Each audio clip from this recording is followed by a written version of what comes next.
Hello students, welcome to EduPranam Online Academy. আজি আমি discuss কৰিম Unit 1 ৰ কিছুমান ইম্পৰ্টেন্ট কোৱেশ্চন য'ত টেক্সট বুকৰ ইম্পৰ্টেন্ট কোৱেশ্চন লগতে প্ৰিভিয়াছ ইয়াৰৰ কিছুমান ইম্পৰ্টেন্ট কোৱেশ্চন আমি সমান্তৰালভাৱে ডিসকাস কৰি গৈ থাকিম। ওকে, তো লাষ্ট ক্লাছত আমি অলৰেডি ডিসকাস কৰিছিলো পাৰ্ট 1ত দুটা ইম্পৰ্টেন্ট কোৱেশ্চন। আজি এই পাৰ্টটোত আমি অন্য কিছুমান ইম্পৰ্টেন্ট কোৱেশ্চন ডিসকাস কৰিম। ওকে, তো তেন্তে হা ক্লাছটো ষ্টাৰ্ট কৰোঁ। Okay, question number 3 to hoise je if ux is equal to k, a constant, then we need to evaluate delta ux, right? Tamane ux mane hoise a function aru he function to hoise a constant function. To a constant function to upor amak operator delta first time operate koribo koise, right? To ami already janu je delta of constant, right? Tamane eta constant upor jodi operator delta apply koru tar result always ki ahe 0 ahe. So obviously the answer ki hobo jeta ami question to solve koru the delta ux tamne delta of that given function which is k, so delta of k is equal to 0 kan jehetu k era constant, so delta k is equal to 0, right? Question number 4 to amak show koribo koise je the first difference of x plus 4 3 raised to the power x is twice x plus 11 3 raised to the power x. Ar jot intervalar difference amak ditho ase unity means what? H is equal to 1, correct? Okay, so question to solve korbo karone ami first difference labo libo kar x plus 4 into 3 raised to the power x. So here ami first difference ami ulabo lage tamane ki delta first time ei function to apply korbo lagibo. Ajit ami apply koru to ami keneke likhim karon already janu je jitu function upor delta apply hoy tar ami only x upor focus kori bine intervalar difference increase korbo lage. Jor intervalar difference already amak ditho ase unity means what? H is equal to 1, to hekan ami x logor 1 add korim, x logor 1 ar baki after minus sign a function to as it is same thake. Got it? Okay, so next ami 3 raised to the power x jodi common loi lom to bracket thakibo eta term, right? Ajita ami simplify koru ei bracket term jodi simplify koru ami ki pai jam 3 into x, so 3x, 3 into 5 15. After simplification we'll get 3 raised to the power x into twice x plus 11. Okay, to eto amok labo koisile to gotike ami likhibo paru je delta x plus 4 3 raised to the power x is equal to twice x plus 11 into 3 raised to the power x, hence proved. Okay, to the next question le jao. Question number 5 to amak show koribo koise je the first difference of fx orthat function to hoise 5x plus 4 at x equal to 2 is 5. Tamane a function to prot jodi ami first time delta operate koru tetia after simplification jito expression pam he expression to upor jodi ami x er value 2 rakhi diu tetia tar value ahibo lage 5. To eta amak koribo koise show ajot intervalar difference already given ase which is unity, right? Okay, to ami a function to first difference prothomote ami calculate korim. To first difference jodi function to apply koru to ami kenake likho par delta fx orthat delta 5x plus 4 eta delta a function to distribute kori dia. To delta ki likho paru delta 5 times delta x karon ami jano je delta 5x mane ki 5 to constant aru constant to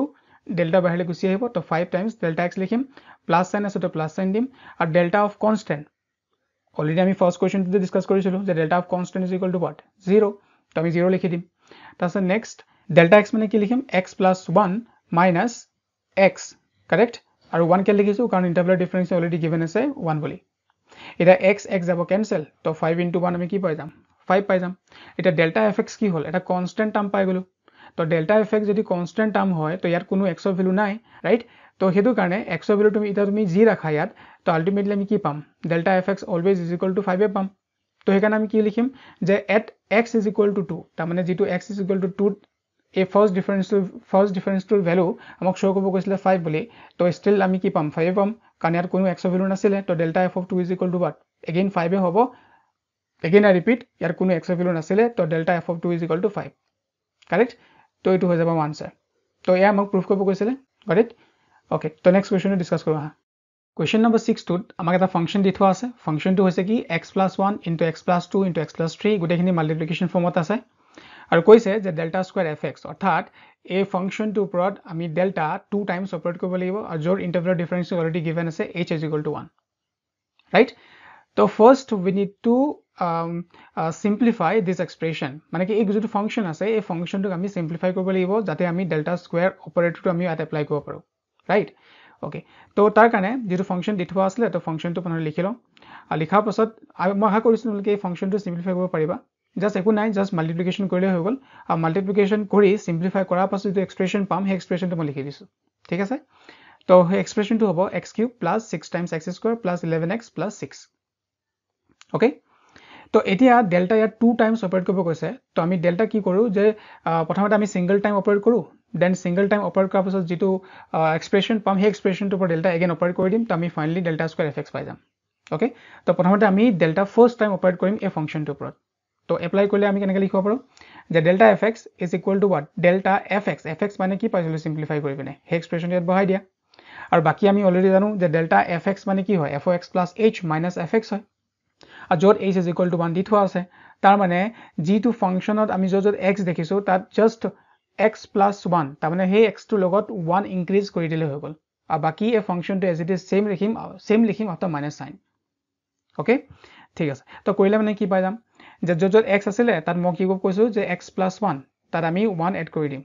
right আৰু বাকি ফাংচনটো minus সাইনৰ পিছত as it is same থাকে তো হেকাৰণে আমি এই particular ফাংচনটো minus সাইনৰ পিছত এজ ইট ইজ যদি সেম লিখো অলৰেডি আগত মাইনাস সাইন আছিল আৰু মাইনাস সাইনটো যদি ডিস্ট্ৰিবিউট কৰি দিও কি হৈ যাব গোটেখিনি প্লাস সাইন তো মাইনাস সাইনলে কনভাৰ্ট হৈ যাব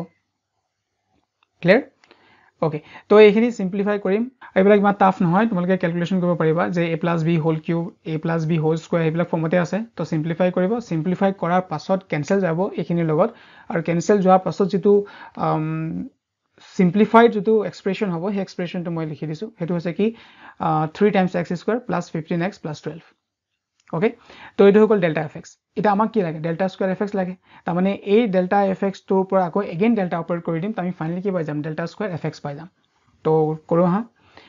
তো কি লিখিব পাৰো delta therefore delta square fx অৰ্থাৎ ডেল্টা স্কয়াৰ fx মই কেনেকৈ লিখিব পাৰো ডেল্টা fx বুলি আৰু যত ডেল্টা fx মানে কি হয় ডেল্টা fx মানে এই এক্সপ্ৰেছনটো হয় তো এই এক্সপ্ৰেছনটো ইয়াত বহাই দিম ইনস্টেড অফ ডেল্টা fx আমি কি লিখিব পাৰো 3 times x² plus 15x plus 12 ইয়াত বহাই দিলো আৰু বহাৰ পাছত এটা এই ডেল্টা এই ফাংচনটো পৰা এপ্লাই হ'ব আৰু বাকিখিনিটো এজ ইউজুৱেল হয় যেনেকৈ ওপৰত কৰিছিলো ৰাইট তাৰ মানে অলৰেডি আমাৰ ওচৰত ইন্টাৰভেল ডিফাৰেন্সিং 1 দি থোৱা আছে তাৰ মানে তুমি যত x দেখিছা তাত তুমি x ৰ লগত 1 ইনক্ৰিজ কৰি দিবা ক্লিয়াৰ তো কৰিলে মানে কি হ'ব যে 3 times x plus 1 whole square হ'ব ইয়াতো সেম একে 15 times x ৰ লগত 1 ইনক্ৰিজ কৰি দিয়া x plus 1 আৰু যদি কনস্ট্যান্ট আছে constant as it is same ৰাখি দিয়া আৰু মাইনাস সাইনৰ পিছত এই গোটেই ফাংচনটো এজ ইট ইজ সেম থাকে বাট এখিনি প্লাস সাইন আছিল মাজৰ মাইনাস সাইন আছিল তো মাল্টিপ্লাই হৈ পিনে কি হৈ যাব প্লাস সাইন এখিনি মাইনাস সাইনলে কনভাৰ্ট হৈ যাব ক্লিয়াৰ তো আগৰ দৰে তো এই গোটেই এক্সপ্ৰেছন যে সিম্পলিফাই কৰিবা আৰু সিম্পলিফাই কৰাৰ পাছত যেটো ফাইনাল এক্সপ্ৰেছন পাবা সেই এক্সপ্ৰেছনটো তুমি লিখিবা যে 6x plus 18 ৰাইট তো 6x plus আমি 18 পাই যাম ইয়াৰ আনসাৰ আৰু তোমালোকে হিসাব কৰিলে মানে 6 টো কমন লব পাৰা যদি 6 টো কমন ললো কি হ'ব 6 times x plus 3 তো এটো হৈ যাব আমাৰ আনসাৰ ওকে তো আই হোপ সকে বুজি পাইছা তেন্তে নেক্সট কোৱেশ্চন লৈ যাও Question number 7 ত কৈছে যে y equal to fx is a function of x it is given that yr is equal to f of xr যত r মানে দি থোৱা আছে 0 1 2 and 3 এটা r ৰ ভ্যালু হয় আৰু যত h ৰ ভ্যালু দি থোৱা আছে আচ্ছা মই এখিনি কন্টিনিউ কৰাৰ আগতে এটা বস্তু মই কৈ দিম ইয়াত r is equal to 0 1 2 3 মানে কি যে যদি মই r ৰ ঠাইত যদি 0 পুট কৰো তাহলে কি হৈ যাব y0 is equal to f of x0 তাৰ মানে y0 is equal to f of x0 যদি 1 প্লেস কৰো কি হ'ব y1 is equal to f of x1 2 put কৰিলে কি হ'ব y2 is equal to f of x2 correct okay তাহলে কৈছে কি যে h is equal to x1 minus x0 minus x2 minus x1 is equal to x3 minus x2 right তাৰ মানে আমি জানো যে আৰ্গুমেন্ট বিলাকৰ যেটো ডিফাৰেন্স হয় যেটো কনস্ট্যান্ট গ্যাপ হয় সেই কনস্ট্যান্ট গ্যাপটোক আমি কি বুলি কওঁ ইন্টারভ্যালার ডিফারেন্সিং বুলি কওঁ তো সেই ইন্টারভ্যালার ডিফারেন্সটো আমি কেদি ৰিপ্ৰেজেন্ট কৰো hd তো ইয়াত হেতুৱে কৈছে যে এই আৰ্গুমেন্ট বিলাকৰ যেটো ডিফাৰেন্স হয় হেতু কনস্ট্যান্ট হয় ফিক্সড হয় আৰু হেতু কিহেদি ৰিপ্ৰেজেন্ট কৰিছে এতি hd ৰিপ্ৰেজেন্ট কৰিছে ৰাইট তাৰ মানে ইন্টাৰভ্যালাৰ ডিফাৰেন্সিং অলৰেডি গিভেন আছে which is h got it okay এটা কৈছে কি যে find the expression for delta Q y0 তো আমি ডেল্টা কিউ y0 ৰ কাৰণে এক্সপ্ৰেছনটো লিখি উলিয়াব লাগে যে with the help of this expression right যেটো ইনফৰমেশন গিভেন আছে হেখিনি হয় আমি ডেল্টা কিউ y0 ৰ ভ্যালুটো এক্সপ্ৰেছন কৰি উলিয়াব লাগিব তো ইয়াৰ আগতে আমি কি কৰো ওটা আমি তাক টেবুলাৰ ফৰ্মত এক্সপ্ৰেছ কৰি লওঁ যিখিনি ইনফৰমেশন আমাক গিভেন আছে ঠিক আছে আৰু কইলে মানে আমি কি কৰিম চাই লওঁ যে xr লেফট হ্যান্ড সাইডে আমি কি লিখিম xr তাৰ মানে আৰ্গুমেন্ট খিনি লিখিম আৰু ৰাইট সাইডেৰ কলামটো আমি লিখিম এন্ট্ৰি খিনি তো অবভিয়াসলি কি হ'ব yr is equal to f of xr আৰু মই অলৰেডি কৈছিলো যেতিয়া 0 প্লেস কৰো তো হি কি হৈ যাব x0 আৰু যদি x0 হয় তো ফলে আমি y0 পাই যাম তাৰ মানে আমি কি লিখিম তো সিমিলাৰলি বাকিখিনি আমি লিখি লব পাৰো যে 1 পুট কৰিলে মানে কি হৈ যাব y1 আৰু 2 পুট কৰিলে মানে x2 y2 আৰু 3 পুট কৰিলে মানে আৰ্গুমেন্ট x3 হ'ব আৰু আৰ্গুমেন্ট x3 কৰেসপন্ডিং এন্ট্ৰি কিমান হ'ব y3 হ'ব কাৰেক্ট ওকে তো এতিয়া আমি এক্সপ্ৰেছনটো লিখি ল'ব লাগে কাৰ কাৰণে ডেল্টা কিউ 1 ৰ কাৰণে তো গতিকে ডেল্টা কিউ 1 ক আমি কি লিখিব পাৰোঁ e-1 হোল কিউব 1 বুলি আৰু কেলে লিখিব পাৰোঁ কাৰণ আমি অলৰেডি জানো যে ডেল্টা আৰু ই মাজত ৰিলেশ্যন আছিলে সেই ৰিলেশ্যনটো কি হয় delta equal to e-1 right তো in place of delta we can write e-1 তো e-1 প্লেচ কৰিলোঁ বাকীখিনিতো আমি অলৰেডি জানো যে e-1 হোল কিউব তুমি লাগিলে বাইনমিয়েল এক্সপেনশ্যন কৰা নহ'লে a-b হোল কিউব ফৰ্মত তাক এক্সপাণ্ড কৰি দিয়া আৰু এক্সপাণ্ড কৰিলে আমি কি পাই যাম এক্সপাণ্ড কৰিলে আমি পাম e cube minus 3 times e square plus 3 minus 1 আৰু বাহিৰত কোন আছে y0 আছে গট ইট ওকে এতিয়া এই y0 এই গোটেইখিনিৰ লগত আমি কি কৰোঁ ডিষ্ট্ৰিবিউট কৰি দিওঁ ৰাইট কাৰণ y0 লগত e কিউব তাৰপিছত দেন y0 লগত 3 টাইমছ e স্কুৱেৰ y0 লগত 3e আৰু y0 লগত 1 মাল্টিপ্লাই কৰি দিম তো কৰিলে মানে আমি কি পাম e cube y0 minus 3 times e square y0 plus 3e y0 minus y0 clear তো এইখিনিতে এটা বস্তু আমি ৰিকল কৰিব লাগিব সেইটো হৈছে কি যে e to the power m fx is equal to কিমান আছিলে e to the power fx is equal to f(x + mh) আছিলে ৰাইট তাৰ মানে যেটো আৰ্গুমেন্ট হয় আৰ্গুমেন্টৰ লগত ইনডেক্সত যেটো আছিলে তাৰ লগত ইন্টাৰভেল ডিফাৰেন্সিং মাল্টিপ্লাই হয় কাৰেক্ট তো ইয়াত আমাৰ কি আছে আৰ্গুমেন্ট 0 আছে ৰাইট তাৰ মানে y ৰ যেটো বেস হয় সৰি বেস বুলি ক'লে বেয়া হ'ব আমি সাবস্ক্ৰিপ্ট বুলি ক'ব পাৰো ইয়াৰ সাবস্ক্ৰিপ্টত কিমান আছে y সাবস্ক্ৰিপ্টত কি আছে তলত লিখিবা এটো ওপৰ নাই লিখা তলত কি বুলি দিয়া আছে 0 y সাবস্ক্ৰিপ্টত কিমান আছে 0 তো 0 মোৰ কি হয় আৰ্গুমেন্ট হয় তো হে 0 ৰ লগত আমি কি এড কৰিব লাগিব x plus mh means what 0 plus 3 times h right 0 plus 3 times h তো তেনেকে যদি কন্টিনিউ কৰো গুটেখিনি তো কি বুলি লিখিব পাৰো y 0 plus 3 times h এখিনি সাবস্ক্ৰিপ্টে লিখা আছে minus 3 times y 0 plus 2 times h আৰু plus 3 times y 0 plus h right এটা কেলে হৈ গল কাৰণ আমি জানো যে efx মানে কিমান হয় f(x + h) হয় তো এখানে কি লিখিম আমি 0 plus h লিখিম আৰু minus y0 to y0 as it is same থাকিব right তো সিম্পলিফাই কৰাৰ পাছত আমি কি পাই যাম 0 plus 3h মানে কিমান হ'ব তো y 3h হ'ব তো again 3 times y 2h লিখিব পাৰো plus 3 times yh আৰু minus y0 আৰু এইটো হৈ গল আমাৰ এক্সপ্ৰেছন ৰিকোৱাৰ্ড এক্সপ্ৰেছন কাৰ কাৰণে ডেল্টা কিউ 1 ৰ কাৰণে with the help of these given information okay তো এইখিনি ইনফৰমেশনৰ ওপৰত বেস কৰি আমি ডেল্টা কিউ 1 ৰ ভ্যালুটো এক্সপ্ৰেছ কৰি আমি দেখুৱালো তো এইটো হ'ব আমাৰ ফাইনাল আনসাৰ ঠিক আছে আই হোপ চাগে তোমালোকে বুজি পাইছা কিবা যদি প্ৰবলেম হয় বা অফিসত কিবা যদি অসুবিধা পাইছা তেন্তে জনাবা কমেন্ট সেকশনত তো মই তোমালোকৰ ডাউটবিলাক ক্লিয়াৰ কৰিবলৈ চেষ্টা কৰিম নেক্সট ক্লাছত ঠিক আছে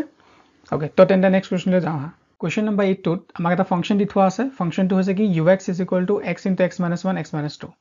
then